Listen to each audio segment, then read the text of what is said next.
choisi un thème que je portais depuis longtemps en moi, mais que d'une certaine manière je n'avais pas osé aborder, c'était la musique de Jean-Sébastien Bach. Alors ce thème, on pourrait penser qu'il manque largement d'originalité, parce que Bach c'est le père des compositeurs, c'est une figure tutélaire, c'est une référence absolue, et que bien sûr mettre au cœur de sa programmation le plus grand des compositeurs, pourrait-on dire, ça n'est pas original. Et puis en même temps, je me suis rendu compte que ça l'était peut-être plus que l'on croyait, tout simplement parce que sa musique est jouée, enregistrée énormément, mais peut-être moins qu'on ne le croit. C'est-à-dire que les gens la connaissent, l'entendent, elle est universelle. Et puis quand on demande, y compris à des mélomanes, quand est la dernière fois que vous avez entendu un concerto brandebourgeois sur scène, en vrai, par des vrais musiciens, et bien souvent ils sont bien embarrassés, ils ne se souviennent pas.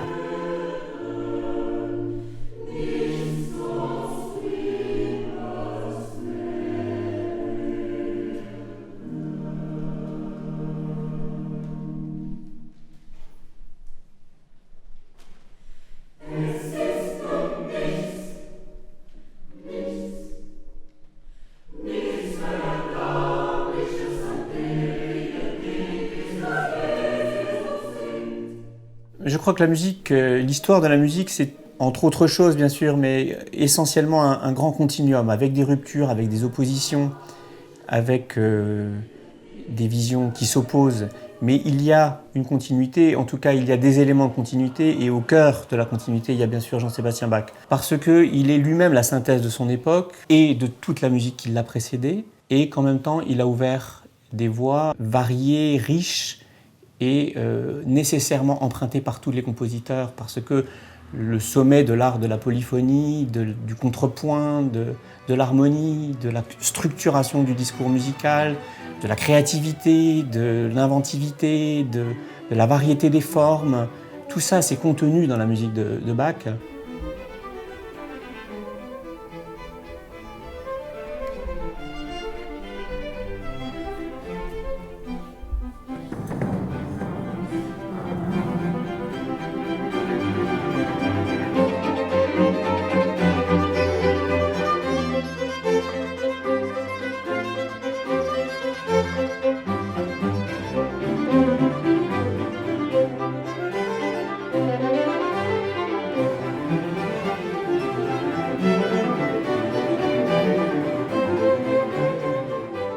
C'est une musique qui peut être tour à tour extrêmement jubilatoire. C'est là-dessus que j'ai ouvert d'une certaine manière en programmant ce troisième concerto brandebourgeois.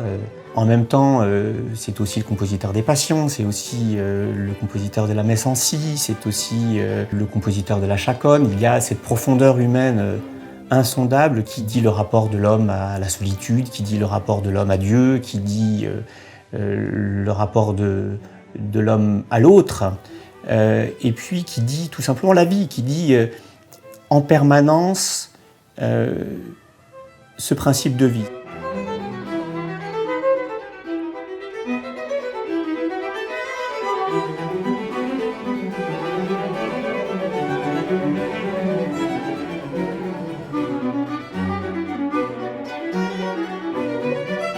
Le principe de vie chez Bach, c'est aussi ce principe de l'harmonie et de l'indépendance. L'indépendance des voix, la polyphonie, la fugue, l'art de la fugue. Comment des voix vivent ensemble indépendamment et de manière harmonieuse. Je crois que la métaphore parle pour elle-même. Se retrouver autour de la musique de Bach, c'était aussi une manière de créer un équilibre particulièrement harmonieux entre la place de l'individu et puis le partage, l'ensemble au fond.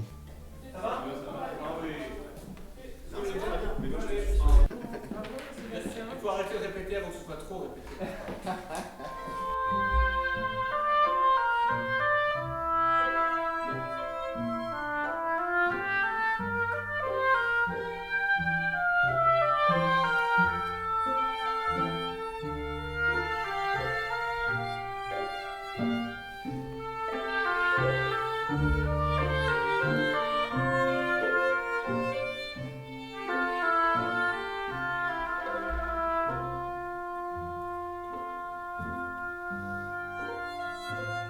La musique se transmet par la musique. Ça, il n'y a pas à chercher plus loin. Si vous voulez donner aux gens l'envie d'écouter de la musique, il faut leur faire entendre des bons musiciens. Donc vous me demandez patrimoine ou transmission, je réponds les deux. Et c'est parce que c'est un patrimoine qu'on peut le transmettre. Et c'est parce qu'on peut le transmettre qu'il restera éternellement dans le patrimoine.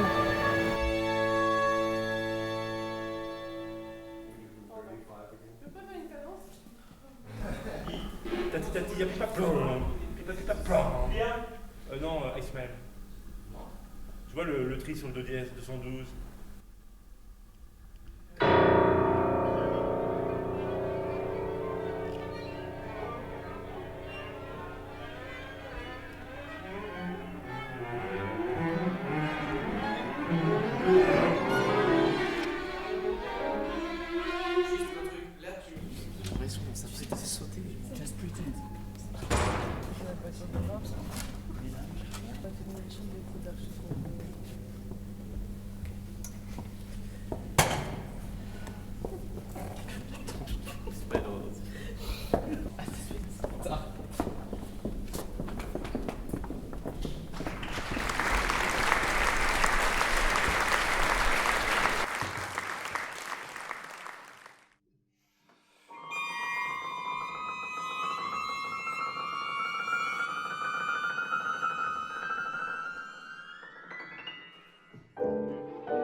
Alors c'est une œuvre qui s'appelle Le Chant de la Création. C'est en fait une œuvre qui est conséquentielle d'une lecture d'un texte biblique qui s'appelle le Péréchira, Le Chant de la Création, et qui est une sorte de rêverie sur le premier chant, comme il y a eu des rêveries de peintres comme Turner, sur la première lumière de la création.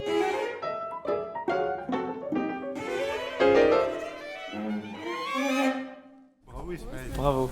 Ismaël, c'est pas des bonnes idées. T'as survécu. T'as joué ça toute ta vie? Tu as joué ça toute ta vie? Ça marche. Enfin, on a fait un peu moins vite. Juste au tempo où moi je On arrive. survivais. Pour le et disque, en on va même monter. temps- Voilà. Donc je crois que les premières pièces de Bach, je devais avoir 5 ans quand je les ai travaillées. Parce qu'en plus, il y a une continuité, il y a beaucoup de recueils pour clavier par ordre de difficulté. Et c'est une figure comme ça, un peu impressionnante, un peu austère au départ pour nous, enfants. On démystifie un petit peu cette figure-là avec Marc, puisqu'il m'a commandé des improvisations sur des pièces de Bach que j'ai choisies. Et donc là, ce soir, je vais, pendant un quart d'heure à peu près, selon l'inspiration, je vais prendre 3 pièces de Bach sur lesquelles je vais improviser au théâtre. On va voir ce que ça va donner.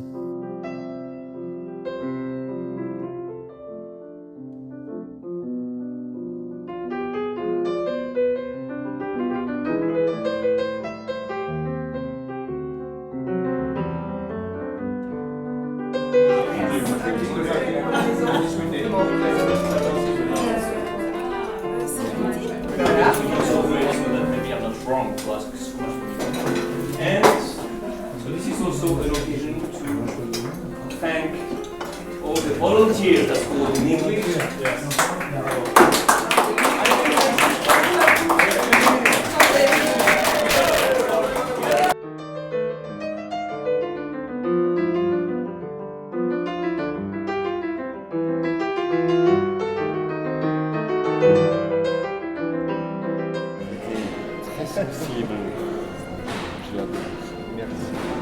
This is a period where inconsistent things are more important than the true things.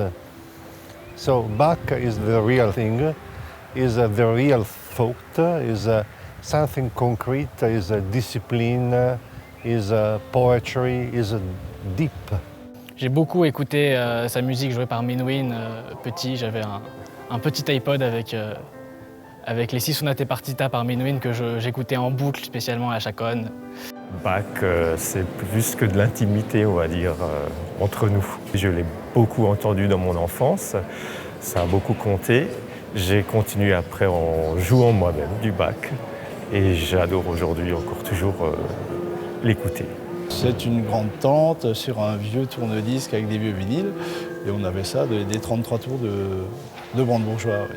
Bach m'a accompagné depuis que j'étais tout jeune et j'étais pianiste. Et puis c'était une des choses qui m'attirait vers le répertoire plus ancien. Beaucoup de musiciens disent que c'est le pain quotidien des musiciens. C'est tous les jours on fait un petit peu de Bach. Forcément ça nous élève autant techniquement, musicalement et spirituellement. Donc, Moi je pense qu'on ne peut pas être un musicien complet sans toucher à Bach, sans comprendre Bach. Justement parce que ce que montre ce festival d'ailleurs, c'est que tout le monde a été inspiré par lui.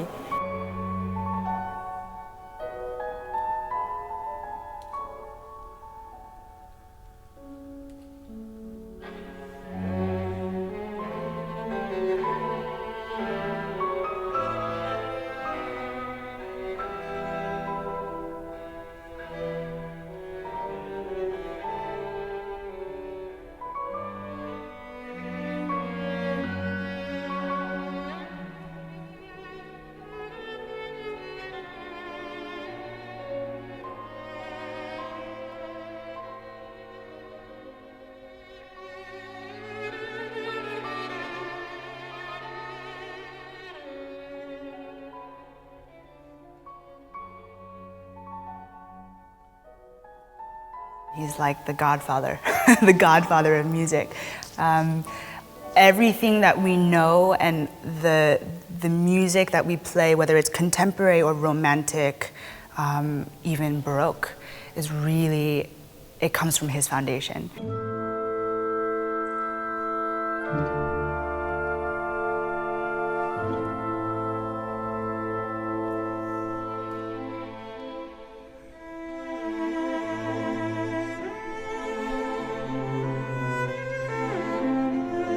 So when we play Brahms, and there's a fugato in the Brahms, I mean, it's inspired from Bach. He was maybe the most modern of his age. Just like if you listen to the chaconne, the violin partita, I mean, it is some of the most dissonant and modern music making, even now for us. I mean, to write something like that in his time is incredible. Alors, bien sûr, d'une certaine manière, on pourrait dire après Bach, il n'y a plus beaucoup d'espoir. Qu'est-ce qu'on peut faire ? Ça n'est pas ça, bien sûr, le propos.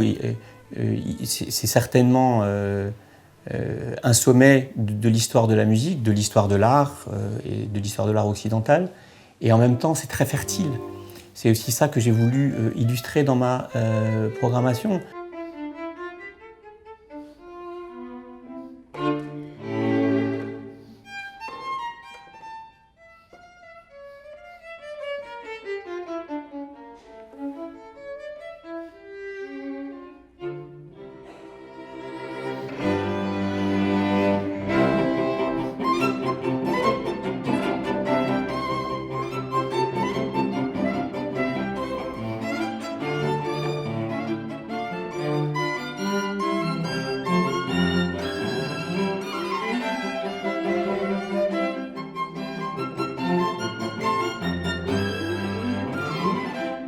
Comment, à des époques différentes, avec des esthétiques différentes, avec des nationalités différentes, avec des personnalités bien entendu différentes, des compositeurs reviennent quand même toujours à cette source parce que elle ne peut pas se tarir.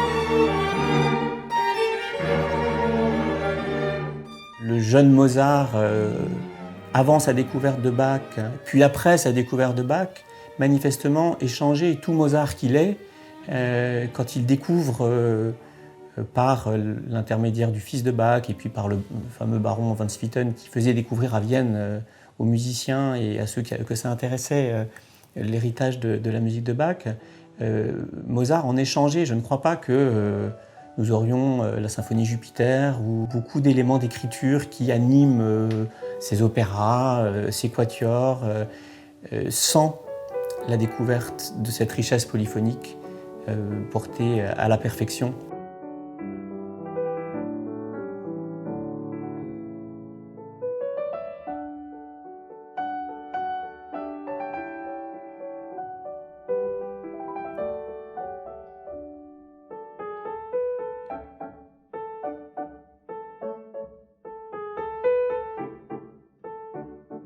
C'est comme si on devrait comprendre la construction, la base de la construction sur laquelle est bâtie toute l'histoire de la musique. Donc c'est pour moi extrêmement important. Évidemment, j'ai beaucoup joué de Bach, à la fois pour comprendre et aussi parce que c'est une drogue. Une fois qu'on commence, on ne peut plus s'arrêter. La fantaisie en ut mineur pour piano seul, son thème est directement issu du thème de l'offrande musicale, qui est un thème qui a obsédé d'une certaine manière tous les compositeurs au XIXe siècle. Beethoven l'a retraité, Wagner, Webern au début du XXe siècle également. C'est un thème qu'on retrouve comme ça, comme un fil rouge, un peu symbolique du fil rouge que constitue Jean-Sébastien Bach et de sa trace dans l'histoire de la musique.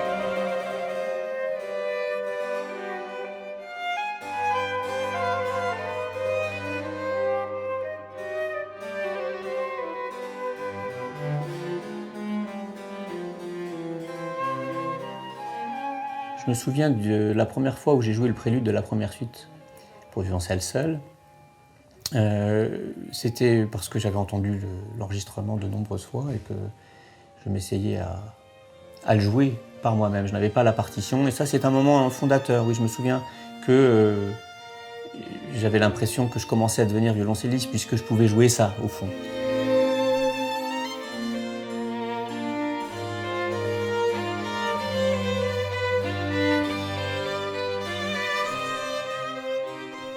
Alors après, bien sûr, cet absolu que représente la musique de Bach, ça peut être intimidant. Et ça peut aboutir à cette chose absurde qu'on ne joue plus cette musique, on n'ose plus la jouer parce qu'elle est tellement parfaite qu'elle nous confronte à notre imperfection, à notre limite, à notre finitude. Et c'est quelque chose d'intimidant, bien sûr, à certains moments. Mais pour ce qui me concerne, ça a toujours plutôt été un tuteur, quelque chose qui m'a aidé, qui m'a conforté, qui m'a presque sauvé la vie, pourrait-on dire, aux moments les plus difficiles. Après, j'ai beaucoup axé mon travail autour de sa musique. Mais au cœur, il y a toujours eu, et il y a toujours, et j'espère il y aura toujours la musique de Bach. C'est quand même beaucoup au travers de la musique de Bach, je sens que je peux essayer d'évaluer où je me situe, à la fois un peu le chemin parcouru et puis surtout le chemin à parcourir.